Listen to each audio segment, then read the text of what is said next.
नमस्कार। नमस्कार मैम। नमस्कार। चलिए, आज ऑलरेडी आज क्लास लेट है तो शुरू करते हैं। सबसे पहले गुरु जी को नमन करते हैं, याद करते हैं। ठीक है। तो आज का जो टॉपिक है हमारा अल्सरेटिव कोलाइटिस और क्रोन्स डिजीज। जैसे कि हमने लास्ट क्लास में डिस्कस किया था, हमने आईबीएस को और आईबीडी यानी इन्फ्लेमेटरी बोवल डिजीज और इरिटेबल बोवल सिंड्रोम को हमने डिफरेंशिएट किया था कि दोनों में क्या क्या डिफरेंसेस है। और उसके बेसिस पर हमने उसको आईबीएस को हमने डिटेल में देखा था। एक सेकंड में फिर कर देते हैं।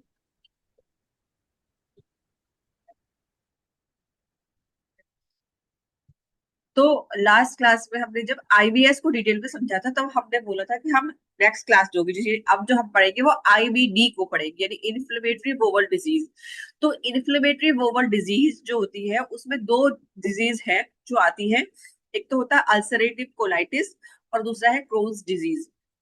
दोनों डिजीज जो है इन्फ्लेमेटरी है, इन्फ्लेमेशन है। अब अ, दोनों के रूट कॉज सेम है, दोनों के ऑलमोस्ट ट्रीटमेंट सेम है न्यूरोथेरेपी में।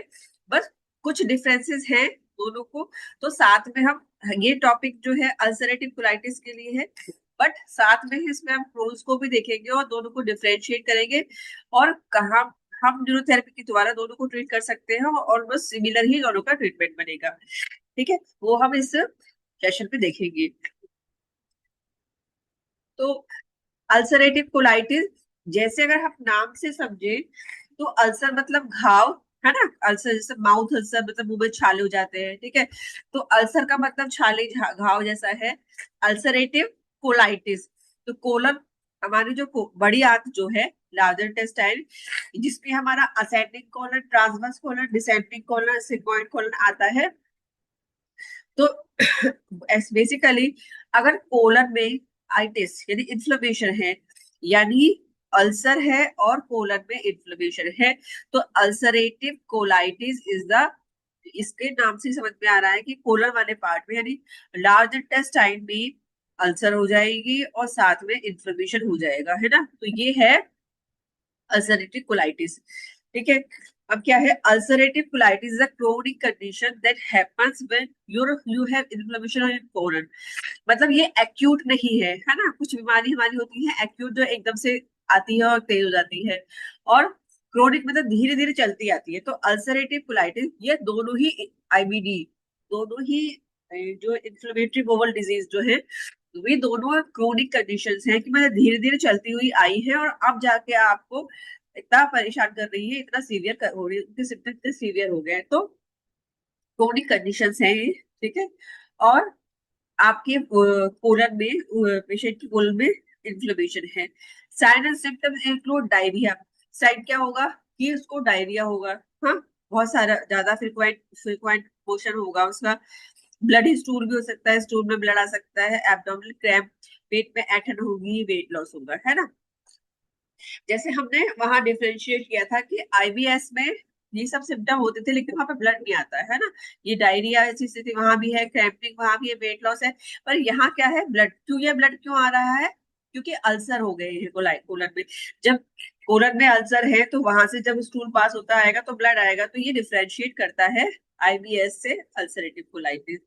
अब क्रोन्स डिजीज की बात देखें तो क्रोन्स डिजीज क्या है। Crohn's disease is a type of inflammatory bowel disease that causes swelling, irritation of the tissues called inflammation in the digestive tract anywhere from mouth to anus।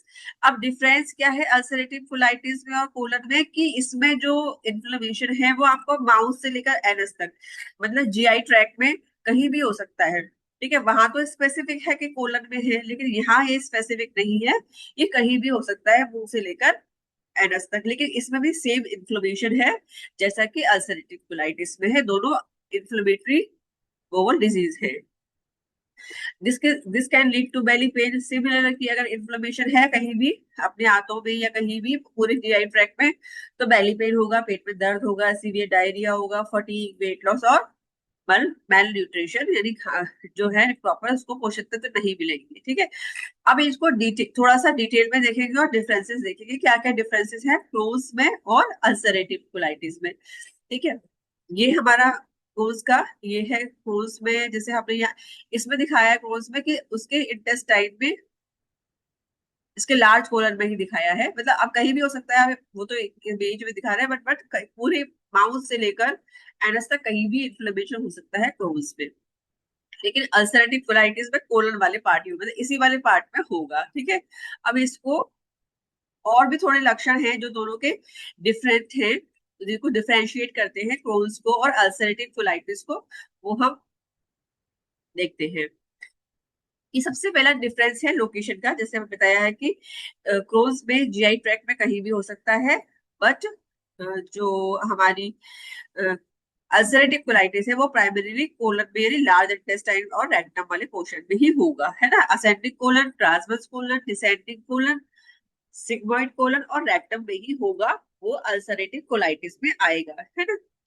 दूसरा क्या होता है डिफरेंस, जिसकी वजह से हम डिफरेंशिएट करते हैं कि क्रोन्स है या अल्सरेटिव कोलाइटिस है, कि जो क्रोज जो क्रोज डिजीज है उसका इन्फ्लेमेशन जो है ऑल लेयर्स ऑफ वोवल। जैसे कि हम बात करें वोवल क्या है, मतलब हमारी आंत कैसी है, एक पाइप जैसी है ना। तो आंत के अंदर की वाली लेयर जो है वो म्यूकोसा, फिर और बहुत सारी लेयर है। तो क्रोन्स डिजीज जब होती है तब उसके अंदर जो इन्फ्लेमेशन की वजह से अल्सर होता है, तो वो केवल बाहर, मतलब सबसे अंदर वाली लेयर में नहीं होता है, वो पूरी लेयर्स में हो जाता है। ठीक है, तो मतलब जैसे अगर हमने पाइप के, जैसे कोई पाइप है उसकी सबसे अंदर वाली लेयर, जिससे पाइप से पानी कनेक्ट रहेगा, तो अंदर वाली लेयर में ही नहीं, सारी लेयर जो बाहर तक है सबको अफेक्ट करता जाएगा। तो क्रोन्स में जो है ज्यादा डैमेज होता है इंटेस्टाइन में या जो भी पूरा जीआई ट्रैक्ट में, वो जो मल्टीपल लेयर तक उसका इन्फ्लेमेशन पहुंचता है, और जो वॉल डैमेज है, जो अल्सर है, वो कई लेयर तक जाता है। बट अल्सरेटिव कोलाइटिस में वो इनर लेयर तक ही होता है, मतलब उसी उसी पर अंदर वाली जो लेयर है उसी में ही इन्फ्लेमेशन रहेगा, वो मल्टीपल लेयर्स में नहीं जाता, वो केवल बाहर वाली ही परत में होता है ना। जैसे देखो ये इमेज है, ये तो नॉर्मल इंटेस्टाइन है, और ये क्रोन्स डिजीज की वजह से जब ये इन्फ्लेमेशन हुआ है, देखिए ये आंत की इंटेस्टाइन की लेयर दिखाई है, तो इसमें इन्फ्लेमेशन की वजह से क्या हुआ है, थिक वॉल हो गई है, इन्फ्लेमेशन है, और फिर इस तरह से अंदर तक वो जाता है, चला जाता है जो इन्फ्लेमेशन, और फिर क्या होता है कि उसमें फिशर बन जाते हैं, है ना। जैसे हम देखते हैं ना कि एनल फिशर, फिशरा आपने कई बार सुना होगा। तो फिशर मतलब वो एक एक मतलब एक छेद सा खाई सी, मतलब सेपरेट करती है ये फिशर उसको, ये इस तरह से फिशर बन जाते हैं वो, जो है जगह बन जाती है, जिसमें से कि ये फिर बैक्टीरिया वायरस जो है वो आगे तक अंदर वाली लेयर तक को परेशान करते हैं, और फिशर के साथ फिस्टुला भी हो जाता है। तो फिशर फिस्टुला वाली कंडीशन जो है क्रोन्स में होती है। कहने का मतलब है क्रोन्स जो है ज्यादा डैमेज करती है बजाय कि अल्सरेटिव कोलाइटिस में। ठीक है, एक इमेज और थी, मैं दिखाती हूँ, शायद पीछे लगाई हुई है, जिसमें कि ये सारा डिफरेंशिएट किया है। एक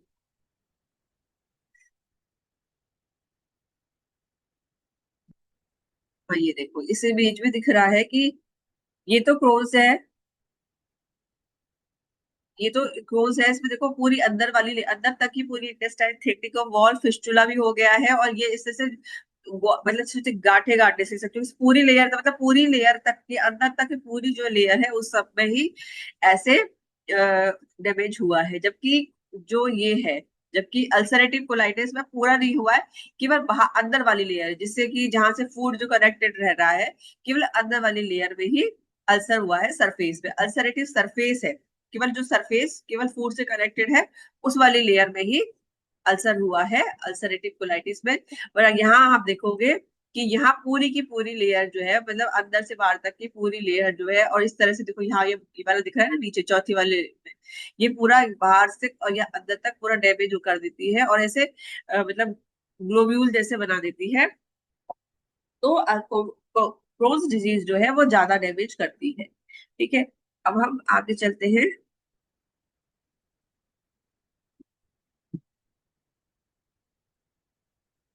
ठीक है, और तीसरा क्या है एक तो हो गया लोकेशन का डिफरेंस, दूसरा हो गया डैमेज के बेसिस पे अगर हम डिफरेंस देखें। अब pattern of inflammation, Crohn's disease में जब इन्फ्लेमेशन होता है वो पैची पैची मतलब एक एक पैच बनते हैं। ऐसा नहीं है कि पूरा जैसे पूरा कोल असेंडिंग कोलन पूरा घेर लिया, ऐसा नहीं होगा। वो छोटे छोटे पैचेस में है कि कुछ असेंडिंग कोलन हो गया, कुछ डिसेंडिंग कोलन हो गया, उधर उधर ऊपर छोटा छोटी आंत का भी कोई हिस्सा हो गया, तो पैचेस में होता है। ठीक है। Inflammation can be patchy, meaning there are nearly sections, healthy section of the intestine, it does spread with inflamed area। तो कुछ कुछ हिस्से में इन्फ्लेमेशन है, कुछ हिस्सा नॉर्मल है, कुछ हिस्सा में इन्फ्लेमेशन है, कुछ हिस्सा नॉर्मल है। इस तरह से वो क्रोन्स में होता है। अब इस तरह से तो क्या होता है, अगर जैसे हम तो न्यूरोथेरेपी करते हैं, बट अगर डॉक्टर्स को भी इसको ट्रीट करना मुश्किल हो जाता है। अब अगर जैसे कि जैसे जबकि इसके अपोजिट जो अल्सरेटिव कोलाइटिस में, उसमें एक ही हिस्से में है, एक एरिया में है, बाकी इंटेस्टाइन कोलन का जैसे एक हिस्सा है, केवल डिसेंडिंग में हो गया, ट्रांसवर्स में हो गया, असेंडिंग में हो गया, तो वो एक ही हिस्सा है। ऐसा नहीं कि पैचेस बने हुए हैं। तो अब क्या होता है कि डॉक्टर्स की बात करें, जैसे अगर डॉक्टर इस केस में अगर ट्रीटमेंट करते हैं, जैसे सर्जरी करते हैं, तो वो जो इन्फ्लेमेशन वाला हिस्सा है जो डैमेज हो रहा है उसको काट के अलग कर देते हैं। तो सर्जरी के बेसिस पे भी देखा जाए तो अल्सरेटिव कोलाइटिस का ट्रीटमेंट इजी है ना। पहले तो वो मेडिसिन देते हैं, उसके बाद वो हिस्से को काट के अलग कर देते हैं। पर क्रोन्स में क्या है, पैची पैचेस पैचेस बने हुए हैं, थोड़ा सा इधर, थोड़ा सा उधर, थोड़ा सा उधर। तो उस केस में वो सर्जरी भी नहीं कर सकते। तो कहने का इन सब की वजह से क्या होता है कि क्रोन्स जो है ज्यादा सीवियर प्रॉब्लम बन जाती है।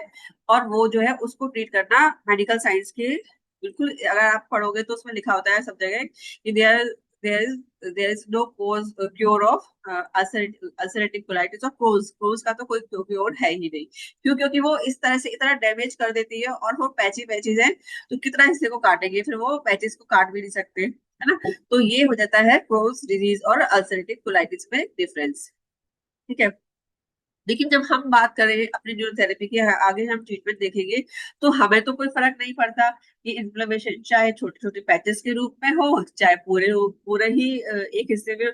जब हम इन्फ्लेमेशन को ट्रीट करने के लिए इन्फ्लेमेशन ट्रीटमेंट या बाकी ट्रीटमेंट देते हैं, तो वो थ्रू आउट द बॉडी कहीं भी इन्फ्लेमेशन है, चाहे छोटे छोटे पैचेस में है या एक पूरा कंटिन्यूस इन्फ्लेमेशन वाला एरिया है, तो उसमें सब पे काम करता है। इसीलिए हम क्रोन्स डिजीज में भी सक्सेस को भी ट्रीट करने में सक्सेसफुल है, और अल्सरेटिव कोलाइटिस को भी सिमिलरली ट्रीट करने में सक्सेसफुल है। हाँ, और टाइम लगता है, लेकिन ये सही हो जाता है। ठीक है। अब पोटेंशियल कॉम्प्लिकेशंस, अब कॉम्प्लिकेशंस क्या हो सकते हैं इन दोनों के। तो due to deeper inflammation in Crohn's disease, it can lead to complication such as blockage और फिस्टुलास। क्योंकि हमने देखा कि जो अल्सरेटिव कोलाइटिस तो उसमें तो केवल एक लेयर में थी, तो वो जैसे अगर हम बात करें कि जैसे चार लेयर होती हैं, तो एक ही लेयर तक है, वो अंदर तक नहीं पहुंच रही, तो कोई फिस्टुला नहीं बनता। कोई फिस्टुला क्या होता है कि एक ट्रैक्ट बन जाता है, कि एक नाली जैसे बन जाती है ना, जिसमें क्या होता है कि गैप बन जाता है पूरे अंदर तक लेयर में, अंदर अंदरूनी लेयर से बाहर तक की लेयर में गैप बन जाएगा, जिसमें इन्फेक्शन चलेगा, जिसमें इन्फेक्शन है ना। और वो क्या होगा, उसमें फिर पस पड़ जाता है, एब्सेस हो जाता है। तो ये जो कोन्स है, कोन्स में तो मल्टीपल लेयर में होता है, तो वो फिस्टुलास बन जाते हैं, और वो फिस्टुला जो है ब्लॉकेज कर देते हैं, और जो है उसमें जो है पस पड़ जाता है। बट हमने देखा कि अल्सरेटिव कोलाइटिस में तो केवल एक ही लेयर है, तो अल्सरेटिव कोलाइटिस में फिस्टुला फिशर वाली जैसी स्थिति नहीं होती है, और उसमें जो है ब्लॉकेज भी नहीं होती है। ठीक है। तो ये जो है अल्सरेटिव और कोलाइटिस और कोर्स में मेन जो डिफरेंस है ना। तो बस हमने अब हम इससे हम ब्रॉडली बस ये अंदाजा लगा सकते हैं कि कोर्स जो है वो ज्यादा खतरनाक है। पहले हमने कल लास्ट क्लास में हमने ये देखा था कि आईबीएस और आईबीडी में डिफरेंस, प्लीज आप ये स्पीड में ना करें, डिस्टर्बेंस क्रिएट होता है। ठीक है। लास्ट क्लास में जब हमने देखा था कि आईबीएस और आईबीडी में डिफरेंस देखा था, तो हमें ये समझ में आया कि आईबीएस से ज्यादा खतरनाक है आईबीडी। ठीक है। और आज जब हम आईबीडी पढ़ रहे हैं, इंफ्लेमेटरी बोवल डिजीज, तो उसमें भी हमने दो देखी, जो दो ही प्रकार की आईबीडी होती है। एक तो अल्सरेटिव कोलाइटिस और दूसरा क्रोन्स डिजीज। तो जब हमने उन दोनों को कंपेयर किया, तो हम ये जान पाई उसकी उसमें से भी कौन सी डिजीज जो है ज्यादा सीवियर है, उसके सिम्टम ज्यादा सीवियर है और उसको ठीक करना थोड़ा ज्यादा मुश्किल है। क्यों? क्योंकि उसमें जो इन्फ्लेमेशन है वो मल्टीपल लेयर्स में है, पहली बात, पैचेस में है, दूसरी बात, तीसरी बात ये कि वो जो है, डिफरेंस क्या है कि वो कहीं भी हो सकता है, माउथ से लेकर एनस तक कहीं भी जीआई ट्रैक्ट में हो सकता है, ये डिफरेंस है। बाकी इन्फ्लेमेशन है, अल्सर है, पैचेस है, वो सब चीजें सब में सेम है। तो फिर आगे हम जब आगे अप्रोच लेके चलते हैं ट्रीटमेंट की, तो ऑलमोस्ट वो सिमिलर ही चलेगी। ठीक है, अब हम टाइप ऑफ अल्सरेटिव कोलाइटिस के देखेंगे। ठीक है, क्योंकि जैसे कि जहां जिस एरिया में इन्फ्लेमेशन है तो डॉक्टर उसको उस एरिया का नाम देके वहां इन्फ्लेमेशन बस आइटिस लगा देते हैं। तो हमारे लिए तो कोई खास फर्क नहीं पड़ता कि प्रोक्टाइटिस हो या कहीं पेनकुलाइटिस हो, है ना। बट उसके बेसिस पर अल्सरेटिव कोलाइटिस के जगह के बेसिस, लोकेशन के बेसिस पे कई सारे नाम है, कई सारे टाइप्स है। जैसे अल्सरेटिव प्रोक्टाइटिस, तो प्रोक्टस जो जगह है वो है वो होती है हमारी रेक्टम।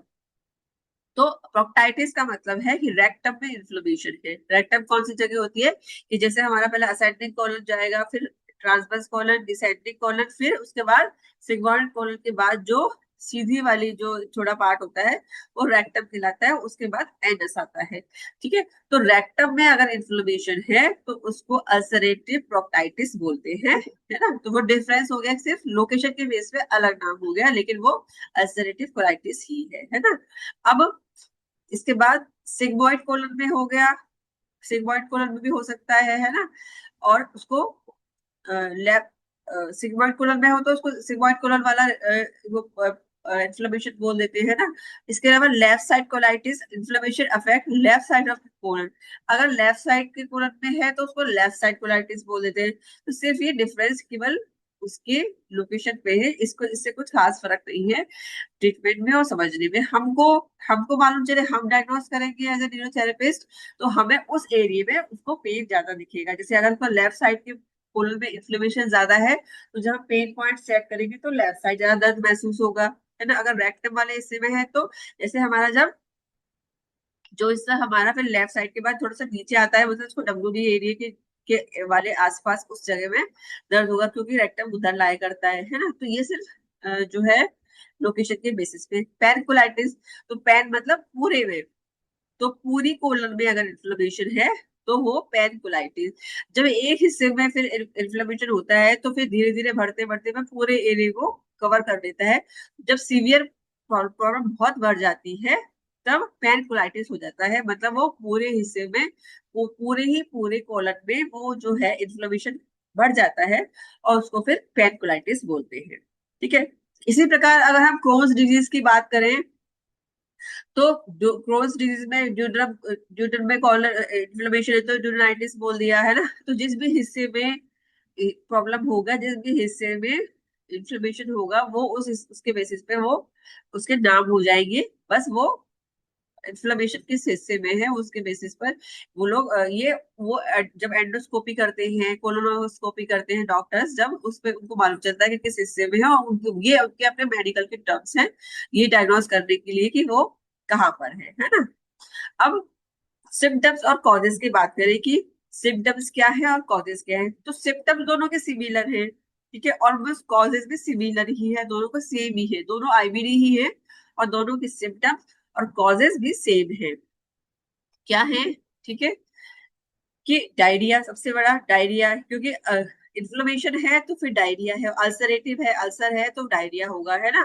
तो अल्सर डायरिया हो सकता है, मे और may not be bloody, bloody भी हो सकता है। जब स्टार्टिंग की डेज में जब अल्सर कम है तब ब्लडी नहीं होगा, पर जैसे जैसे अल्सर बढ़ता है, प्रॉब्लम बढ़, जब ये बीमारी जब बढ़ती है तब ब्लडी भी हो सकता है ना। ब्लडी होता ही है जब प्रॉब्लम बढ़ती है, तो ब्लड फिर उस अल्सर से जो है आता है रिस्क के, तो वो ब्लडी भी हो सकता है। ठीक है, इंक्रीज्ड वोवल मूवमेंट और episodes of diarrhoea, 4 to fewer episodes of daily. ठीक है, तो क्या होता है, वोवल मूवमेंट बढ़ जाता है, जब वोवल में इन्फ्लेमेशन है तो वोवल मूवमेंट बढ़ जाएगा और फिर बार बार जो है स्टूल पास करने की फिर का फेज ऐसे स्टूल पास करने की इच्छा होती है ना, और फिर स्टूल पास करने जाता भी है, ठीक है, अर्जेंट बोवल मूवमेंट, और इतना ऐसा लगता है कि वो होल्ड नहीं कर पाएगा, urgent bowel movement, sudden need to go to pass the stool, है ना, ऐसा लगता है कि बस जाना है, होल्ड नहीं कर पाएगा वो, इतना प्रेशर इतना तेज लगता है,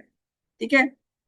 feeling like you have to go to washroom but being unable to pass, तो ऐसा लगता है कि जाना है लेकिन आता नहीं है, ऐसे फीलिंग होती है, क्योंकि जब इन्फ्लेमेशन है तो कई बार क्या होता है कि जब आईबीएस में भी ऐसे सिम्टम्स होते हैं, आईबीएस में भी सेम सिम्टम होते हैं, पर वो उनका क्या हमने देखा कि उनका उनका उधर भी इन्फ्लेमेशन तो है, लेकिन वो इन्फ्लेमेशन इतना सिग्निफिकेंट नहीं है, लेकिन वो उसमें भी उनकी गट ब्रेन कनेक्शन की बिगड़ने की वजह से भी, उनके आंतों में इन्फ्लेमेशन की वजह से ये सारी सिम्टम्स तो उनको भी होंगे, पर यहाँ सीवियरिटी थोड़ी ज्यादा है, ठीक है। माइल्ड एब्डोमिनल बेली, क्रैम्पिंग और टेंडरनेस। अब पेन थोड़ा स्टार्टिंग के दिनों में हल्का होगा, धीरे धीरे वो पेन बढ़ भी सकता है, क्रैम्प हो सकते हैं, पेट में मरोड़े आ सकते हैं, है ना, ऐठन हो सकती है, ऐसी वाली फीलिंग हो सकती है। Later you may also have symptoms to moderate to severe, है ना, बाद में फिर वो सिम्टम्स है वो सीवियर भी हो सकते हैं, और ठीक है।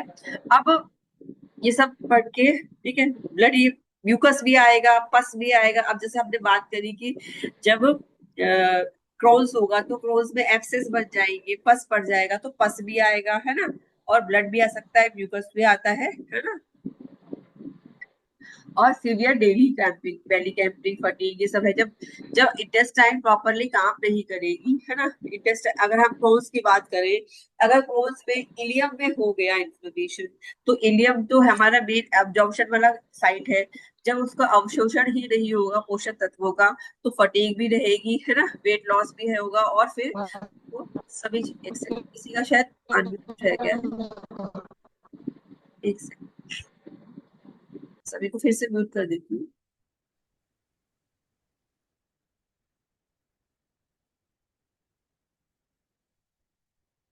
ठीक है। तो जब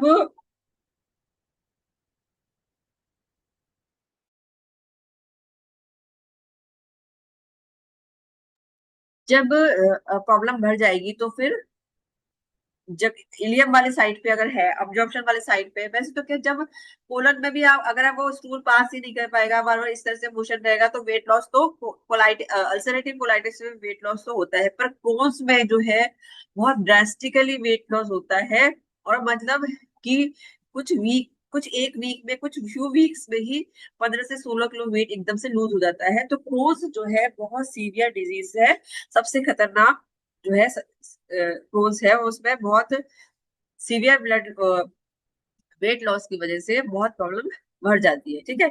अब जब हम देख रहे हैं कि जब इंटेस्टाइन प्रॉपर से काम नहीं करेगी, अब्जॉर्प्शन नहीं होगा, कैल्शियम नहीं मिलेगा, तो फिर जॉइंट्स पेन भी शुरू हो जाएगा, ठीक है, रेड एंड बर्निंग, इची आईज, ठीक है, ये सारे सिम्टम्स, मतलब कहने का मतलब डाइजेस्टिव ट्रैक्ट ही ठीक नहीं है, तो हम जानते हैं कि पेट जो है, सभी पेट से ही सारी प्रॉब्लम स्टार्ट होती है, तो अब्डोमिनल ठीक नहीं है, तो फिर धीरे धीरे उसको बाकी सिम्टम्स भी आने लग जाते हैं, अल्सरेटिव कोलाइटिस में या क्रोन्स डिजीज में, ठीक है, तो ये सिम्टम्स की लिस्ट है, ठीक है।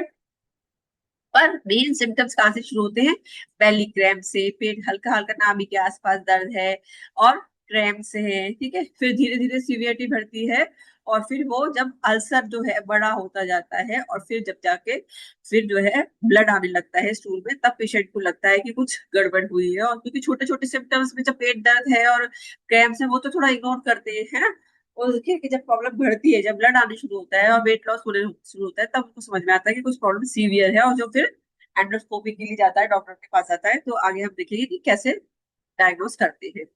कॉजेस की बात करें सबसे पहले, तो ये मानते हैं कि अल्सरेटिव कोलाइटिस का संबंध हमारे इम्यून सिस्टम से है। जब हमारा इम्यून सिस्टम हाइपर हो जाता है, यानी कब होता है, ऑटो इम्यून डिजीज में, तो फिर से किसी का अनम्यूट हो गया और डिस्टर्बेंस हो रहा है, ठीक से, जब किसी ने लेट ज्वाइन किया है तो आप प्लीज म्यूट कर दिया कीजिए, थोड़ा सा डिस्टर्बेंस होता है तो उससे डाइवर्ट हो जाता है, राइट है ना। तो जब सबसे बड़ा रीजन जो मानते हैं अल्सरेटिव कोलाइटिस, या हम यहाँ आईबीडी ही बोलूंगी मैं, है ना, जिसमें दोनों आ जाएगा। जो इन्फ्लेमेटरी बowel डिजीज का सबसे बड़ा कारण मानते हैं वो होता है हमारा इम्यून सिस्टम, कि कहीं ना कहीं हमारा इम्यून सिस्टम ही हम उस एरिया के पर्टिकुलर सेल्स को मार रहा होता है। यानी कि जो इम्यून सिस्टम हमारे सेल्स को बचाने, बाहर के पैथोजन को, बाहर के सेल्स को मारने के लिए है, वो हमारे ही सेल्स को मारने लगता है, और धीरे धीरे वहां पर ये प्रॉब्लम शुरू होती है। तो यानी ये ऑटोइम्यून डिजीज मानी जाती है। दोनों ही आईबीडी जो है ऑटोइम्यून डिजीज होती है, इन्फ्लेमेटरी बowel डिजीज दोनों ही आती है। तो कुछ केसेस में बोलते हैं कि हाँ हो सकता है कि ये कुछ जीन म्यूटेशन हुई है, पर अधिकतर ये जो है इसको आईबीडी को, दोनों को ऑटोइम्यून डिजीज में ही की क्लास में ही रखते हैं। क्योंकि वो जब कई बार पेशेंट बोलता है कि नहीं मेरे को कुछ ऐसा कुछ भी नहीं हुआ है ना, तो मेरे को कोई ऐसा, मतलब मैंने कुछ खाया नहीं, मुझे से कोई भी फीवर नहीं हुआ, कुछ भी सिम्टम्स नजर आते नहीं आते, तो फिर उसको ही मानते हैं कि वो कहीं ना कहीं उसके इम्यून सिस्टम का ही इसमें रोल है। इसी वजह से, क्योंकि ये सारी जब बड़ी बीमारी होती है ना, उसका आप एक पर्टिकुलर रीजन आपको नहीं पता होता है। और डॉक्टर्स भी, मतलब मेडिकल साइंस में भी ऐसी बड़ी बीमारियों का जो रीजन है उसको उसको एकदम सटीक बता पाना संभव नहीं है। तो वो एक अनुमान लगाते हैं कि ये सब भी हो सकता है, वो सब भी हो सकता है। इसी बेसिस पे हम भी लेके चलते हैं कि हम ट्रीटमेंट जब बनाते हैं कि ये भी हो सकता है रीजन इसका, वो भी रीजन हो सकता है। तो इसी वजह से एक उसमें से भी एक सबसे बड़ा कारण जो आईबीडी का होता है होने का, उसको मानते हैं कि इम्यून रिस्पॉन्स, हमारा ही इम्यून रिस्पॉन्स हाइपर हो जाता है, और जिसकी वजह से ये प्रॉब्लम स्टार्ट होती है, यानी कि ऑटो इम्यूनिटी जो है ये हो जाती है। इसके अलावा कुछ और कारण है कि जीन म्यूटेशन, कोई जीन में ऐसा चेंज हो गया जिसकी वजह से जो है क्रोन्स डिजीज या आईबीडी जो है अल्सरेटिव, इसमें भी सीवियरिटी जो ज्यादा क्रोन्स की है ना, तो क्रोन्स को जीन म्यूटेशन में ज्यादा रखते हैं कि कुछ जीन में ऐसा चेंज हो गया है जिसकी वजह से जो है क्रोन्स डेवलप हुआ है। तो जीन चेंज जो है वो, जीन चेंज यानी जीन म्यूटेशन की वजह से क्रोन्स डेवलप हुई है। और आईबीएस को ज्यादातर हम इम्यून रिस्पॉन्स में, यानी इम्यूनिटी में, ऑटो इम्यून में रखते हैं। ठीक है, तो ये अभी मैंने बता दिया कि इस इम्यून रिस्पॉन्स की वजह से, यानी ऑटो इम्यूनिटी की वजह से इसको कोल्ड डिजीज डेवलप होती है। दूसरा कि कुछ देखो, गट बैक्टीरिया का बड़ा रोल है। जैसे आप सबने सुना होगा कि हर कोई गट बैक्टीरिया की बात करता है, गट, है ना। तो एक्चुअली क्या है, जब हमारा गट बैक्टीरिया क्या होता है, गट गट बायोम जो बोलते हैं, माइक्रोबायोम जो बोलते हैं, वो यानी कि हमारे गट में भी, हमारे इंटेस्टाइन में भी गुड बैक्टीरिया और बैड बैक्टीरिया दोनों होते हैं। तो गुड बैक्टीरिया जो हमारे डाइजेशन में, हमारे विटामिन B12 और फॉलिक एसिड फॉर्मेशन में हेल्प करते हैं, है ना।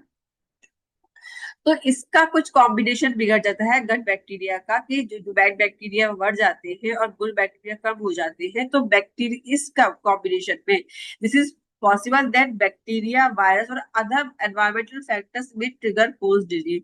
तो कुछ बैक्टीरिया, वायरस, कुछ बैक्टीरिया, बैड बैक्टीरिया का बढ़ जाना, जो बैक्टीरिया गुड बैक्टीरिया को खत्म कर देते हैं, तो बैक्टीरियल या वायरल या अदर जो प्रॉब्लम्स हैं उसकी वजह से भी क्रोन्स डिजीज जो है बढ़ सकती है ना। For example, certain bacteria in the gut microbiome are suspected to associated with Crohn's disease. तो कुछ बैक्टीरिया जो हमारे गट में होते हैं वो रिस्पॉन्सिबल होते हैं क्रोन्स डिजीज को बढ़ाने में, है ना।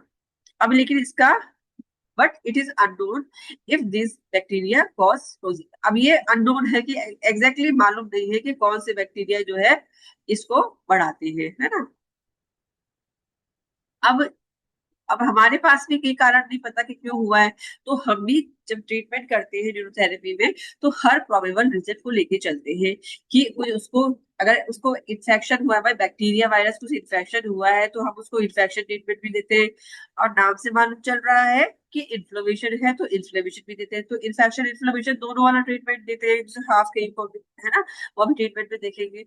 और ये भी प्रोबेबिलिटी होती है कि ऑटोइम्यून रिस्पॉन्स है, तो हम ऑटोइम्यूनिटी की तरफ भी जाते हैं कि उसको ऐसा पॉइंट ना दें। इसलिए हम थाइमस नहीं देते हैं, क्योंकि अगर ऑटोइम्यून है तो थाइमस देने से बढ़ेगा, तो थाइमस से बचते हैं। तो हमारे जीन म्यूटेशन है, तो कहीं जेनेटिक चेंजेस है, तो हम जीन का भी ट्रीटमेंट देते हैं। तो बेसिकली हम जब, हमें पता है कि कोई जो प्रॉब्लम के आने के कारण बहुत सारे हैं, तो हम ईच एंड एवरी प्रोबेबिलिटी को लेके चलते हैं, और बाकी जो ट्रीटमेंट हमारे सिम्टोमेटिक रिलीफ की है, और बाकी जो है उस पर हम काम करते हैं। ठीक है, अभी हम ट्रीटमेंट को लास्ट में देखेंगे। अब रिस्क फैक्टर क्या हो सकते हैं, किस किस को ज्यादा रिस्क होता है इस चीज का। तो एज है, कुछ एज क्राइटेरिया दिया हुआ है कि 15 से 30 साल तक के लोगों को ये ज्यादा होता है, या फिर 60s में, है ना, या तो फिर 15 से 30 के बाद फिर 60s में आपको होगा ये जो है, इसके इसके चांसेस ज्यादा रहते हैं। गट माइक्रोब है ना, ये gut microbe consist of bacteria, virus and fungi in your digestive. Think of it as your gut ecosystem, people with UC have difference in. तो ये पाया गया कि ये जो कि एक हेल्दी पर्सन का जो गट बायोम है, यानी जो बैक्टीरियाज है उसमें, और जो जो जिसको सफर किया है, जिसने जिसको यूसी हो गया, अल्सरेटिव कोलाइटिस हो गया या क्रोन्स हो गया, तो जब स्टडीज की गई इन दोनों के गट बैक्टीरियाज में, तो डिफरेंस पाया जाता है कि जो गट बैक्टीरिया का कॉम्बिनेशन है वो यूसी में, यानी अल्सरेटिव कोलाइटिस के पेशेंट्स में और क्रोन्स डिजीज के पेशेंट में अलग पाया जाता है। तो इसका मतलब है कि गट बैक्टीरिया भी रोल प्ले करते हैं। तो इसका मतलब अगर जब आपके गुड बैक्टीरिया खत्म होंगे तो भी आप व्यक्ति इस अल्सरेटिव कोलाइटिस या तो आईबीडी के आपको होने का खतरा ज्यादा है। इसीलिए गुड बैक्टीरियाज को लेते रहना चाहिए। अब नेचुरल गुड बैक्टीरियाज क्या है हमारे पास, तो कर्ड है ना, फर्मेंटेड फूड है, जो हम फर्मेंटेड फूड लेते हैं वो भी हम उसके थ्रू भी तो हम बैक्टीरियाज ही ले रहे हैं, गुड बैक्टीरियाज। कर्ड लेते हैं तो कर्ड भी हमारा क्या है, गुड बैक्टीरियाज। तो बेसिकली हम अपने गुड बैक्टीरियाज को बढ़ाना चाहिए, ताकि जो बैड बैक्टीरियाज हमारे शरीर में जा रहे हैं, अभी हम डिटेल में बात करेंगे ट्रीटमेंट में, तो इसका मतलब जो बैड बैक्टीरिया जा रहे हैं उसको गुड बैक्टीरिया खत्म कर दें। तो अगर आपके शरीर में गुड बैक्टीरिया खत्म हो रहे हैं, प्रीबायोटिक और प्रोबायोटिक आप नहीं ले रहे हो, तो फिर आप जो है शिकार हो सकते हो यूसी के और कोज डिजीज के। ठीक है, other factors like stress, stress का सबसे बड़ा रोल है। तो वहां भी हमने देखा था आईबीएस में कि स्ट्रेस बहुत रोल प्ले कर रहा था। सिमिलरली यहाँ भी स्ट्रेस बहुत बड़ा रोल प्ले करता है आपके इन्फ्लेमेशन में, आपके इंटेस्टाइन की इन्फ्लेमेशन में, क्योंकि स्ट्रेस से सारे जो है नेगेटिव हार्मोन्स रिलीज होते हैं, और जो पॉजिटिव हार्मोन यानी हैप्पी हार्मोन से वो रिलीज होना कम हो जाते हैं। और स्ट्रेस भी, तो जिससे क्या है, गट ब्रेन कनेक्शन बिगड़ जाता है। इसमें भी वही सिस्टम आ गया कि जो हमने वहां पढ़ा था फंक्शनल इशू। तो फंक्शनल इशू के चलते चलते भी जो इन्फ्लेमेशन आईबीएस में थोड़ा कम था, फिर वो इन्फ्लेमेशन अगर बढ़ जाएगा तो फिर जाके फिर वो आईबीडी कर देगा। तो कहने का मतलब स्ट्रेस भी एक रोल प्ले करता है आईबीडी के ऑनसेट में। और डाइट, ऑब्वियसली डाइट की हमने बात करी कि डाइट भी बहुत रोल प्ले करती है, कि आप कुछ भी खा रहे हो, बाहर का कुछ भी खा रहे हो, आपका टाइमिंग गलत है, और आप कहीं का भी कुछ भी खा पी रहे हो। तो अगर कहने का मतलब यह है कि अगर आपकी डाइट प्रॉपर नहीं है, आपका धीरे धीरे गट ब्रेन एक्सेस बिगड़ रहा है, और साथ में आप कुछ अपना उसको अपनी इम्यूनिटी को बूस्ट अप करने के लिए कुछ नहीं ले रहे हो, तो धीरे धीरे फिर ये प्रॉब्लम होने लगती है। तो ये सारी जो है फैक्टर्स रोल प्ले करते हैं इसमें।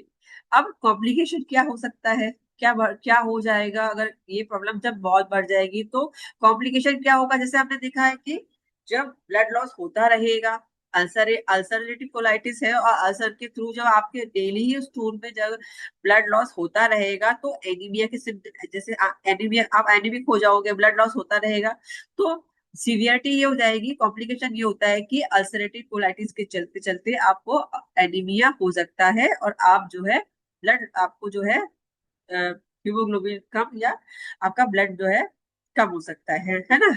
कोलन कैंसर, अब बहुत सीवियर डिजीज जो है, बहुत सीवियर डिजीज जो है, वो एक लास्ट एक सिम्टम, मतलब ये कंडीशन है कि जब सीवियरिटी बढ़ती है तो कोलन कैंसर के चांसेस भी बढ़ जाते हैं। ठीक है, ऑस्टियोपोरोसिस, ऑब्वियसली जो इन्फ्लेमेशन रहेगा आसपास उस एरिया में, और वो जब है कैल्शियम को अंदर सोखेगी नहीं, तो फिर हड्डियां भी कमजोर हो जाएंगी और ऑस्टियोपोरोसिस के चांसेस भी बढ़ जाते हैं। तो आगे तो एक छोटी सी लिस्ट है, मैं तो ये बोल रही हूँ कि जब जब कोलन ही जो मतलब डाइजेशन और एब्जॉर्प्शन का पार्ट है हमारा, अगर वो ही इन्फ्लेम्ड है, वो ही अपना काम ढंग से नहीं कर रहा है, तो फिर आपको किसी भी प्रकार की आप बीमारी के लिए प्रोन है। केवल एनीमिया और ऑस्टियोपोरोसिस की बात नहीं करेंगे, अब किसी भी प्रकार की बीमारी के लिए आप प्रोन हो जाते हो, यानी आपको उसकी संभावना ज्यादा बढ़ जाती है, क्योंकि ना तो खाना आपके अंदर ढंग से पच रहा है, और ना ही कोई उसको आप अब्जॉर्ब कर पा रहे हो, और ना ही उसको स्टोर को पास कर पा रहे हो। तो इससे इसलिए इस वजह से किसी भी बीमारी को के लिए प्रोन हो जाते हो। ठीक है। प्राइमरी स्क्लेरोसिस, कोलेंजाइटिस, मतलब कि जो कोलेंजाइटिस क्या होता है कि कोलेंजियोसाइट्स क्या होती है कि जो हमारा पाइलरी ट्री है, मतलब जो हमारी लिवर और लिवर के बाद गॉल ब्लैडर, तो लिवर और गॉल ब्लैडर का जो ट्री है, से लिवर की जो, लिवर में दो ऐसे साइड में दो डक्ट निकलती है, right hepatic duct, left hepatic duct, gall bladder की भी सिस्टिक डक्ट होती है, ये सारी मिलकर कॉमन बाइल डक्ट बनाती है ना। तो ये जो इसको पूरे को बोलते हैं बाइलरी ट्री। मैं बहुत बार बता चुकी हूँ, इसलिए मैंने अभी शॉर्ट में बता दिया है ना, हम इस पर भी डिस्कशन नहीं कर रहे हैं, मैं इसको बहुत बार एक्सप्लेन कर चुकी हूँ।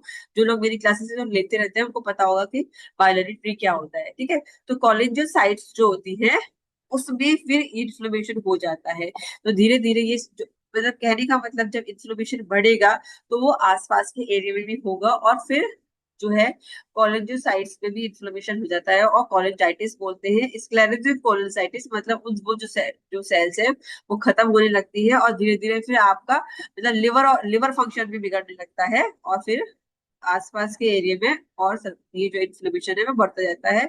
और लिवर गया तो फिर शरीर में सब कुछ गया, तो फिर लिवर तक भी इन्फ्लेमेशन पहुंच जाएगा, और बाकी जो है आपके और भी इश्यूज आपको जनरेट होने लगते हैं। ग्रोथ एंड डेवलपमेंट इशू होने लगते हैं अगर चिल्ड्रन, बच्चों में भी हो सकता है। अगर बचपन में हो गया तो फिर ग्रोथ एंड डेवलपमेंट के इशू होंगे, है ना।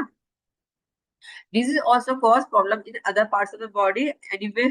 अगर ये अगर ये प्रॉब्लम जब इन्फ्लेमेशन है, कहने का मतलब कि सारी प्रॉब्लम के चलते चलते फिर ऑस्टियोपोरोसिस, ऑस्टियोआर्थराइटिस, किडनी स्टोन्स, आई प्रॉब्लम, गॉल ब्लैडर और लिवर डिजीज, कहने का मतलब ये है कि सारी प्रॉब्लम फिर और भी प्रॉब्लम जो है क्रिएट होने लगती है, जनरेट होने लगती है। ये तो एक छोटी सी लिस्ट है, ठीक है। अब डायग्नोस की बात करें तो डायग्नोस कैसे होगा, तो देखो स्टार्टिंग की जब हम बात करते हैं कि जब स्टार्टिंग में सीवियर सिम्टम, कोई भी पेशेंट ये हमारे पास है किसी भी डॉक्टर के पास तब तक नहीं जाता जब तो कोई कोई सीवियर सिम्टम नहीं होते। स्टार्ट कैसे होगा ये प्रॉब्लम, थोड़ा बेली पे एब्डोमेन पेन से स्टार्ट होगा, और थोड़ा क्रैम्पिंग, है ना, गैस्ट्रिक इश्यूज, इन सब से प्रॉब्लम स्टार्ट होगा। अगर थोड़ा फ्रीक्वेंट मोशन हुआ, 2-3 बार जाना पड़ा, ठीक है, तो इस सब को थोड़ा सा इग्नोर कर देते हैं पेशेंट्स, और फिर जब प्रॉब्लम थोड़ी बढ़ जाती है फिर जाके डायग्नोस के लिए जाते हैं। तो फिर अगर आप ब्लड टेस्ट, डायग्नोस कैसे होगा कि ब्लड टेस्ट से, अगर ब्लड टेस्ट अगर फ्रिक्वेंटली आप मोशन में स्टूल पास हो रहा है तो anaemia, your blood test show signs of anaemia, अगर एनीमिया ब्लड टेस्ट शो कर रहा है तो कोलन में, जैसे आप एनीमिया, अगर हम ब्लड टेस्ट सीबीसी रिपोर्ट देखते हैं, है ना, ब्लड हीमोग्लोबिन कम आता है तो फिर, या आरबीसी कम आती है तो देखते हैं क्या क्या कारण हो सकते हैं। तो उसका एक रीजन है, अभी मैंने जब अ, एक बार ब्लड टेस्ट की रिपोर्ट क्लास ली थी तो बताया था कि सबसे पहले क्या हीमोग्लोबिन कम होने के लॉस ये देखते हैं कि शरीर में जो हीमोग्लोबिन है वो, यानी आरबीसी कम बन रही है या वो ब्लड लॉस हो रहा है। सबसे पहले यही चीज देखते हैं कि एक तो वन क्या है, या तो एक ऐसा हो सकता है कि शरीर में कम हीमोग्लोबिन बन रहा हो, आरबीसी कम बन रही हो, या ये है कि सबको सही चल रहा है, फैक्ट्री वैक्ट्री सब सही चल रही है बट लॉस हो रहा है, ब्लड लॉस कहीं से हो रहा है। तो अल्सरेटिव कोलाइटिस की वजह से अगर ब्लड लॉस हो रहा है तभी आपको एनीमिया के सिम्टम होंगे। तो अगर एनीमिक सिम्टम है फिर जांच करते हैं कि ऐसा तो नहीं कि वो अल्सरेटिव कोलाइटिस हो, फिर आगे फर्दर स्टूल टेस्ट और वो सब पे जाते हैं।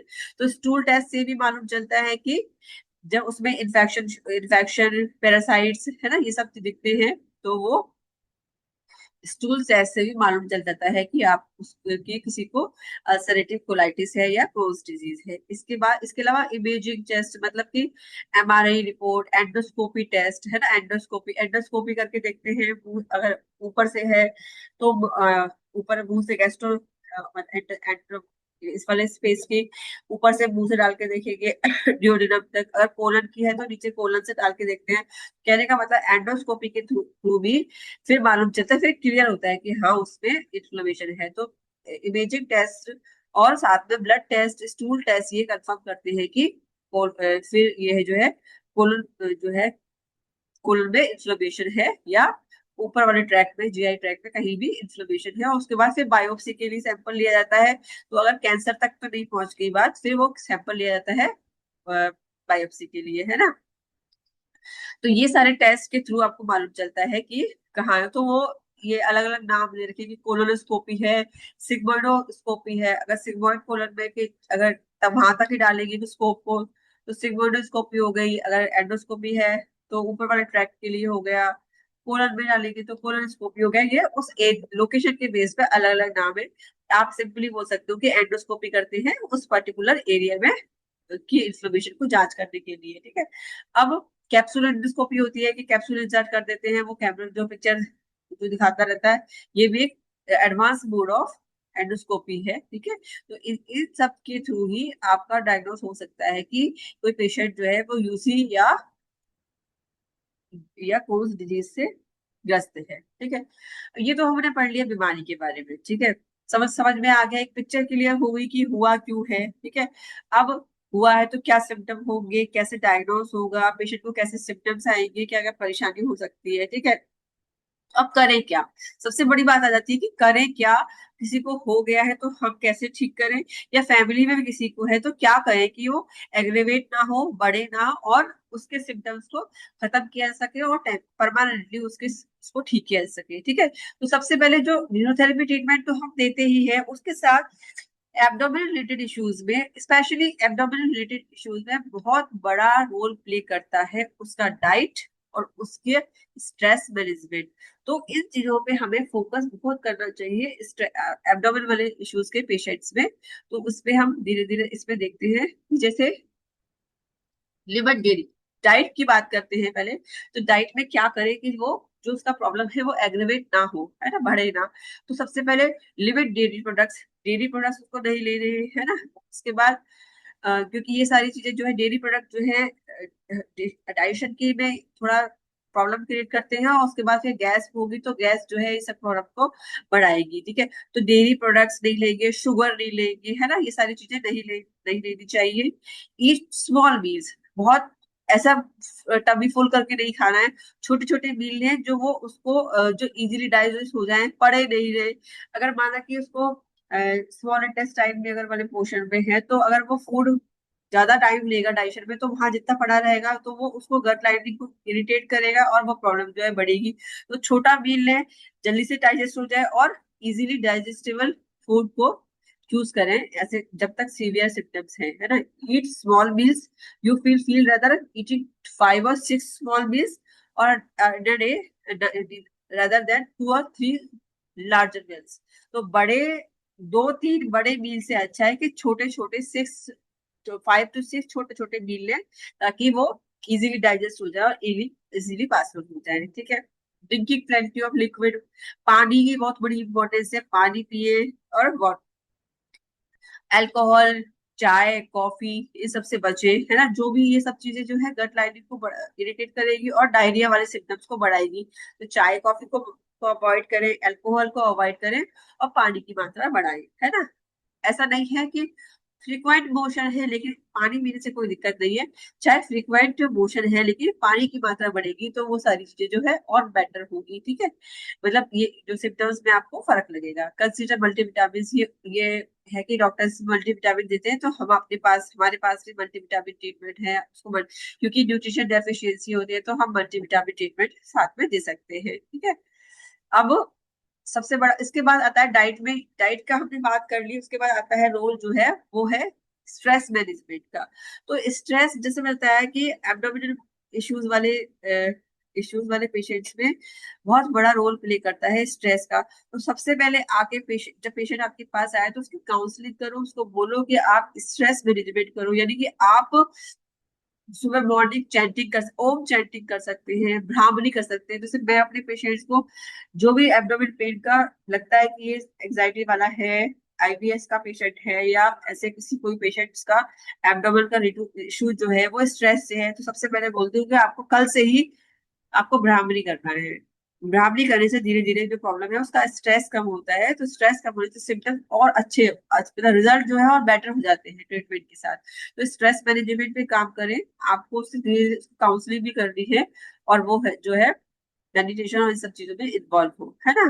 फूड जो बढ़ाते हैं, और ऑब्जर्व करें कि किस फूड के खाने से उसको ये प्रॉब्लम बढ़ रही है, तो वो फूड अवॉइड करें जिससे उसको ये खाने पर जैसे सिमिलरली हम आईबीएस के पेशेंट में बोलते हैं ना, वो ही हिदायतें इस वाले पेशेंट को भी देनी है कि आप ऑब्जर्व करो किसको खाने से प्रॉब्लम बढ़ी है ना, क्योंकि हर किसी की ये सारी चीजें अलग अलग हो सकती है। जैसे किसी को शिमला मिर्च से कोई प्रॉब्लम नहीं होती है और किसी को शिमला मिर्च खा के बहुत ज्यादा प्रॉब्लम होती है। तो ऑब्जर्व करें, पेशेंट को बोले किसको आप खाने से प्रॉब्लम बढ़ती है तो वो ना खाए। और इसके अलावा कुछ कॉमन चीजें हैं जो ये सब चीजों को ये प्रॉब्लम को बढ़ाती है। जैसे हमने देखा, शुगर है, शुगरी फूड्स है, डेयरी प्रोडक्ट्स है, हैवी जो है पनीर वगैरह तली भुनी चीजें हैं, साथ में जो है टी कॉफी अल्कोहल, ये सारी चीजें बढ़ाती हैं। तो इन चीजों को अवॉइड करें, गैस बनाने वाली चीजों को अवॉइड करें।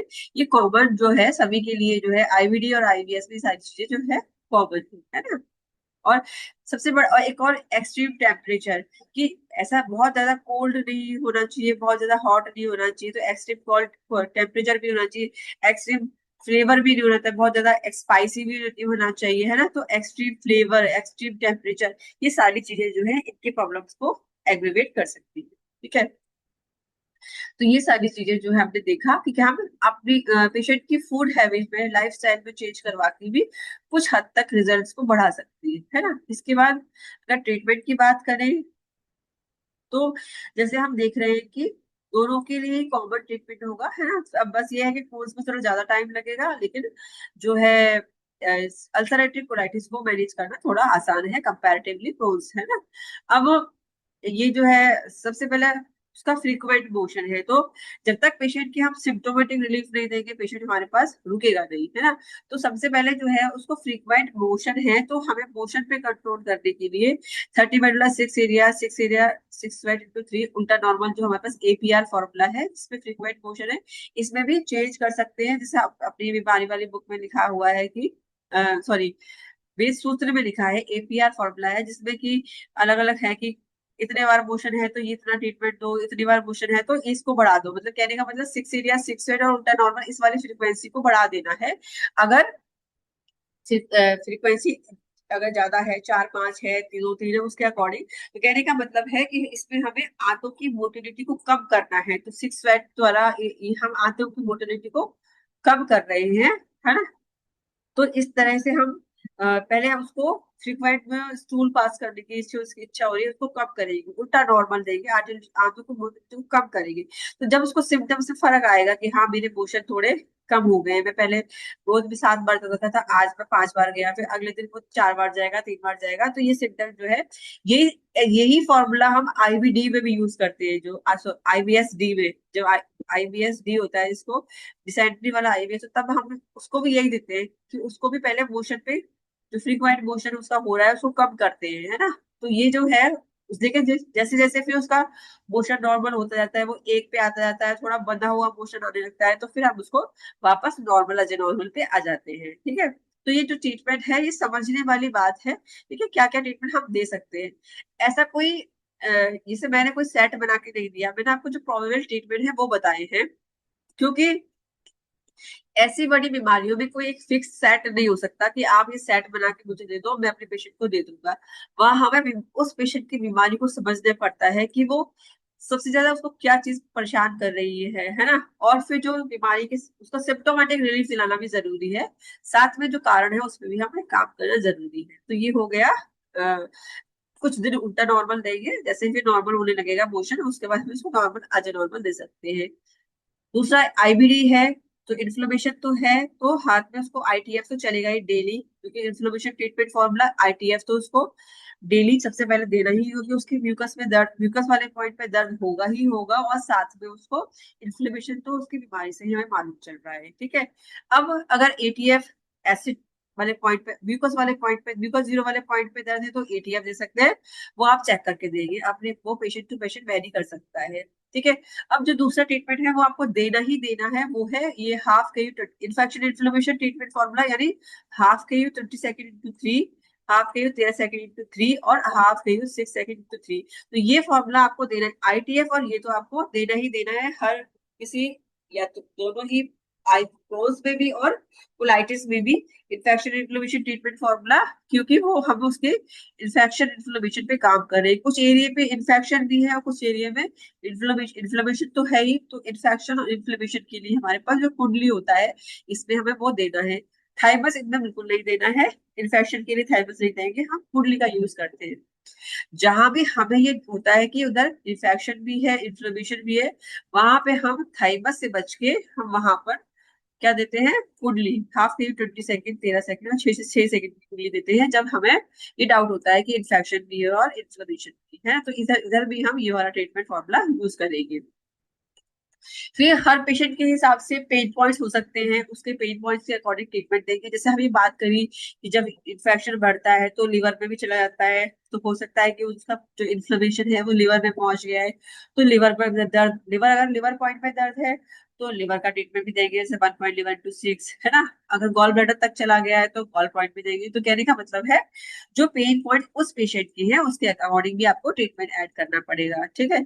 इसके अलावा जब हमने देखा है अल्सर है, घाव है ना, तो इंजरी तो है, तो इंजरी को भरने के लिए इंजरी प्लस फोर थायराइड, जो उस घाव जब ब्लीडिंग हो रही होती है तो उसके लिए फोर थायराइड। तो इंजरी के लिए इंजरी प्लस फोर थायराइड से हम उसके जो इंटरनल हीलिंग पे काम करेंगे, ठीक है। अब ये तो बात कर ली कि जो हुआ, अब कुछ दिनों ये ट्रीटमेंट जब कुछ दिन चलेंगे तो उसके अंदर हीलिंग भी होने लगेगी, सिम्टम्स में भी रिलीफ होने लगेगा, ठीक है। इंटेस्टाइन वाली जो गट की जो लाइनिंग है वो भी बढ़ने लगेगी। अब हम आगे उसकी जो गट लाइनिंग डैमेज हुई है उसकी बीमारी से, उसको वापस बनाना चाहेंगे, है ना। तो उसमें हम कोलेजन ट्रीटमेंट का यूज करेंगे। तो कोलेजन ट्रीटमेंट और वेटर न्यूबॉर्न द्वारा उसको वापस उसकी गट लाइनिंग जो खराब हो चुकी है उसको दोबारा बनाने के लिए ये दोनों ट्रीटमेंट का यूज करेंगे। वो आप अपने पेशेंट के अकॉर्डिंग देखोगे कि कितने दिनों बाद करना है। पहले कुछ सिम्टम्स में रिलीफ आए, उसका ब्लड आना बंद हो, स्टूल आना बंद हो, फिर धीरे धीरे ये इस चीजों पे कोलेजन ट्रीटमेंट और वेटर रिवॉल्व पे आते हैं। और ऑल्टरनेटिव डे भी दे सकते हो कि एक दिन ये और एक दिन कोलेजन दिया, ठीक है। अब हमने बात करी कि ये हुआ क्यों। अगर हम कॉज वाली बात पे जाएंगे कि कॉज कॉज से हमें क्या ट्रीटमेंट मिलेगा, तो जैसे हमने बताया कि ये क्या है, ऑटो इम्यून डिजीज है। तो ऑटो इम्यून डिजीज की वजह से इसमें हमें लेफ्ट ओवरी ट्रीटमेंट जो हमारे पास ऑटोमीट के लिए है ना, 23 ऑफ लेफ्ट ओवरी और 1 लेफ्ट ओवरी into 6, तो वो भी हम इसको देना पड़ेगा। और साथ में एक और ट्रीटमेंट है जो हमारे पास ऑटो इम्यूनिटी के लिए, पिंकी ट्रीटमेंट। तो पिंकी ट्रीटमेंट फॉर ऑटो इम्यूनिटी वो मैं कई बार शेयर कर चुकी हूँ, जिसके पास नहीं होगा वो मैं ग्रुप में शेयर कर दूंगी, या जब इसको जब पीडीएफ को आपको शेयर करूंगी तो इसमें एड ऑन करके कर दूंगी, ठीक है। तो कहने का मतलब है कि जब हम न्यूरोथेरेपी में किसी बीमारी का ट्रीटमेंट करते हैं ना, तो हम बहुत सारी सारी अप्रोच लेके चलते हैं। जैसे मैंने आपको बताया अभी यहाँ पर कि हमें कॉजेस पे भी काम करना है, हमें सीवियरिटी पे मतलब जो सिम्टम्स पे भी काम करना है, साथ साथ अब उसको वापस सही करना, रिवर्स करना। मतलब हमने जैसे कॉजेस पे काम किया कि भैया उसका अभी इसमें से कुछ ट्रीटमेंट रहेगा, न्यू जीन्स भी ऐड करेंगे, है ना। और अधिकतर ऐसे पेशेंट में न्यू डब्ल्यूडी में दर्द होता ही है ना। तो जैसे मैंने बताया कि हमने अगर कॉजेस पे काम करें तो हमने बोला कि ऑटोमीन है, तो ऑटोमीन के ट्रीटमेंट हमने इसमें डाला। वही जेनेटिक हो सकता है तो न्यू जीन्स भी इसमें डालेंगे, है ना। तो कुछ एनवायरमेंटल फैक्टर है तो उसको हमने बैक्टीरिया वायरस का इन्फेक्शन हुआ है तो इन्फेक्शन इन्फ्लेमेशन ट्रीटमेंट भी हमने डाला। तो ये हमने कॉजेस के अकॉर्डिंग डाले। सिम्टोमेटिक रिलीफ के लिए हमने क्या डाला कि हमने उसपे पहले उसकी मोशन को कम किया, तो 30 मेडुला 6 एरिया 6 एरिया 6 वेट हमने डाला कि सिम्टोमेटिक रिलीफ के लिए। जैसे ही सिम्टोमेटिक रिलीफ आना शुरू होगा यानी सिम्टम में फर्क आना शुरू होगा, तो वापस हम इसे नॉर्मल पे आ जाएंगे। और इंजरी प्लस फोर्थ थायराइड दिया, तो ये सारे ट्रीटमेंट जो हमने उसके सिम्टम्स पे और साथ में उसके कॉजेस पे काम करते हुए ट्रीटमेंट बनाया। तो आप अपने पेशेंट के अकॉर्डिंग ट्रीटमेंट को दे सकते हो कि अभी हमें अभी 15 दिन किसी में हो सकता है कि किसी किसी पेशेंट में 20 दिन में रिवर्स हो जाए सिम्टम, फिर बाकी चीजों पे हमें आगे बढ़ जाना चाहिए। फिर हो सकता है किसी पेशेंट में 1-1.5 महीने लग सकता है सिम्टम्स रिलीफ आने में, तो फिर आपको 1.5 महीने तक वही ट्रीटमेंट देना पड़ेगा। तो ट्रीटमेंट आपको अपने पेशेंट के अकॉर्डिंग कस्टमाइज करना पड़ेगा, लेकिन कुछ मैंने सेट आपको दी है जो आप दे सकते हैं, ठीक है। तो अब आप अ, अपना कोई इससे रिलेटेड, आईबीडी से रिलेटेड कोई आपका कोई केस हो या कुछ शेयर करना चाहो जो आपने केस सॉल्व किए हो, वो आप इसमें अनम्यूट कर सकती हैं आप एक एक करके।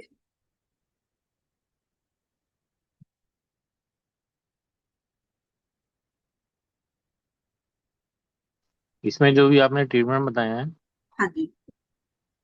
एक ऑल्टरनेट मतलब एक दिन तो इसको सुबह शाम भी कर सकते हैं ऑल्टरनेट में हाँ ऐसे? हाँ, सुबह शाम भी कर सकते हैं अगर सिम्टम्स। कोई अगर आ सकता है पेशेंट तो? हाँ बिल्कुल कर सकते हैं।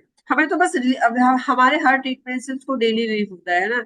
अगर पेशेंट सुबह शाम आ रहा है तो हम उसको, तो जैसे ये सिम्टोमेटिक रिलीफ के लिए हमने दिया, तो दिन में 2 बार देंगे तो सिम्टोमेटिक रिलीफ उसको जल्दी आ जाएगा, है ना। तो फिर आप आगे फिर बढ़ सकते हो, आगे उसके आगे ट्रीटमेंट में बढ़ सकते हो कि फिर हम जैसे ये वाले ट्रीटमेंट में बढ़ सकते हैं उसके रिकवरी के लिए। तो अगर सुबह शाम दोगे तो आप जल्दी आप आपको फायदा मिलेगा, दे सकते हैं। और साथ में अगर कोई पेशेंट, जैसे पीछे भी बात हुई थी, कोई मतलब स्ट्रेस में रहता है बहुत ज्यादा है, हाँ तो तो उसमें इसमें, हाँ सेरोटोनिन वगैरह उसको डालना पड़ेगा। सेरोटोनिन ट्रीटमेंट 8 मेडुला इंटू 3 है ना, 15 इंटू 3, 8 मेडुला इंटू 3। और साथ में जैसे मैंने आपको बताया था कि स्टार्टिंग में और लास्ट में वो दो, और उसको भी सिखा दो 8 मेडुला इंटू 3 ना। पर जैसे मैंने बताया था कि यहाँ पर हम स्टार्टिंग में नहीं लेके चलते, क्योंकि जो एट मेडुला है वो इन्फ्लेमेशन को बढ़ा सकता है। हमने पढ़ा था ना कि एट मेडुला जो है वो इन्फ्लेमेशन को, मतलब जो सेरोटोनिन है वो इन्फ्लेमेशन को बढ़ा सकता है। तो यहाँ पे तो मेन बीमारी ही इन्फ्लेमेशन की, इसीलिए मैंने यहाँ स्टार्टिंग में नहीं लिखा है वो, क्योंकि अगर मैं लिख देती तो सब लोग स्टार्टिंग से वो ट्रीटमेंट दे सकते थे।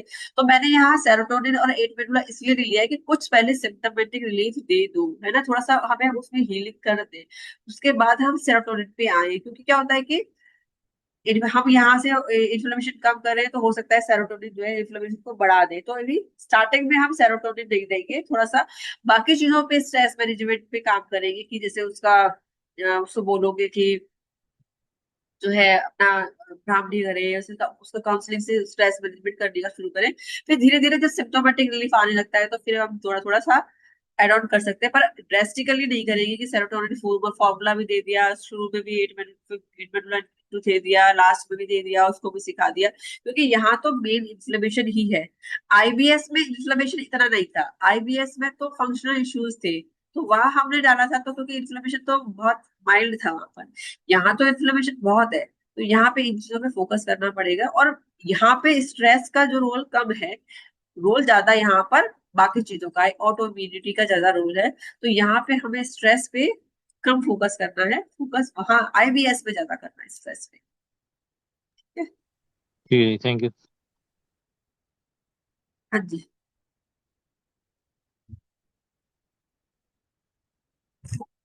किसी और का कोई क्वेश्चन, कोई डाउट है इससे रिलेटेड?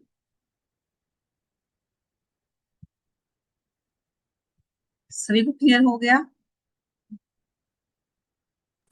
जी मैम।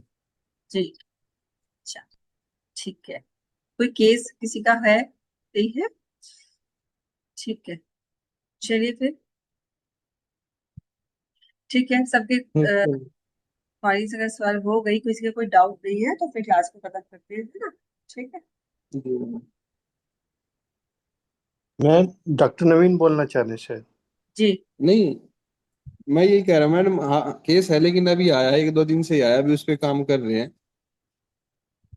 हाँ जी। हेलो। हाँ हाँ, जी। उस पे काम कर रहे हैं, फिर देखते हैं क्या कुछ अच्छा, रिजल्ट। अल्सरेटिव कोलाइटिस का? हाँ जी, अल्सरेटिव कोलाइटिस का भी, आईबीएस का भी है, और आईबीडी का भी है। तीनों टाइप के केस हैं। हाँ तो आईबीडी तो, आईबीडी में तो डिफरेंट यही दोनों ही चीज होगी ना, जैसे हमें बताया हाँ मैंने कहा जी। अगर आईबीडी है तो या तो अल्सरेटिव कोलाइटिस होगा, या उसको वो होगा तो उसका डायग्नोस हो चुका है, उसका डॉक्टर ने उसको लिख के दिया है, जी जी मैम। उसका अल्सरेटिव कोलाइटिस है। जी जी मैम। अच्छा ठीक है। हाँ। हाँ, अभी है। नहीं, ठीक। काम कर रहे, रिजल्ट आने लग रहा है, आराम है। हाँ। हाँ ठीक। जी, आपके मार्गदर्शन। ठीक। ठीक। ठीक है। ओके। Thank you.